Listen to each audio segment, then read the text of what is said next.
सावित्री ज्योतिराव फुले. माझा जन्म 3 जानेवारी 1831 मध्ये सातारा जिल्ह्यातील नायगाव येथे झाला. माझ्या आईचे नाव लक्ष्मीबाई व वडिलांचे नाव खंडोजी नेमसे पाटील हे होते. मी अवघी 9 वर्षाची असताना माझा विवाह ज्योतिराव फुले यांच्याशी झाला. मी लग्नाआधी अशिक्षित होते, पण ज्योतिरावांनी मला लिहायला वाचायला शिकवले. 1 जानेवारी 1848 मध्ये पुणे जिल्ह्यातील बिडेवाड्यात आम्ही मुलींची पहिली शाळा सुरू केली. त्या काळात मुलींना शिकवणे हा विचार कोणीच केला नव्हता, म्हणून मुलींना शाळेत पाठवायचे धाडस कोणीच केले नाही. आम्ही जणू मुलींना शिकवण्याचा विडाच उचलला होता.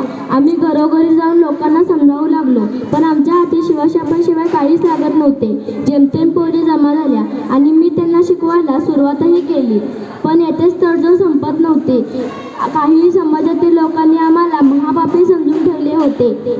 घरातून बाहेर पडतात अंगावर शेण, चिखल, दगड पडत, म्हणून मी शाळेत जाऊन दुसरी साडी नेसून मुलींना शिकवायला लागायची. ज्योतिरावांनी मी बालविवाह, सतीप्रथा आणि केशवपण अशा वाईट प्रथांना आळा घातला. ज्योतिरावांनी आयुष्यभर आपले जीवन समाजसेवेसाठी वाहून दिले आणि मी त्यांच्या पाठीशी खंबीरपणे उभी राहिले. वर्षे सरत गेली आणि आम्ही आमचे समाजकार्य असेच सुरू ठेवले. 28 नोव्हेंबर 1890 हा दिवस माझ्यासाठी काळा दिवसच म्हणावा लागेल, कारण त्या दिवशी ज्योतिरावांचे निधन झाले. मी पार खचून गेले होते. काय करावे कळत नव्हते.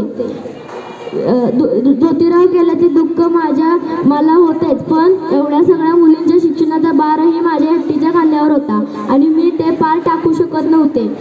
म्हणून मी धाडस केलं आणि एक निर्णय घेतला. ज्योतिरावांनी मार्गी लावलेली गाडी आता मी पुढे नेणार. त्यांची आंदोलने, कार्य आता मी चालवायला घेणार. त्यांचे सत्यशोधक समाज हे आंदोलनही मी चालवायला लागले. त्याचबरोबर माझे लेखनही सुरू होते.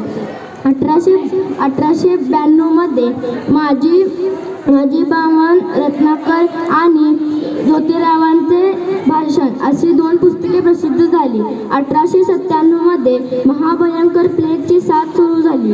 त्या काळात आम्ही लोकांची सेवा, शुश्रूषा करायला लागलो, पण त्या काळात स्वतःकडे लक्ष द्यायचे राहूनच गेले.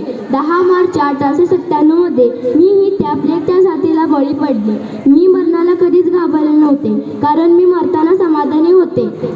भारताची पहिली स्त्री शिक्षिका आणि मुख्याध्यापिका होण्याचा मला गर्व होताच, पण एक लेखिका म्हणूनही मी तेवढीच समाधानी होते. धन्यवाद.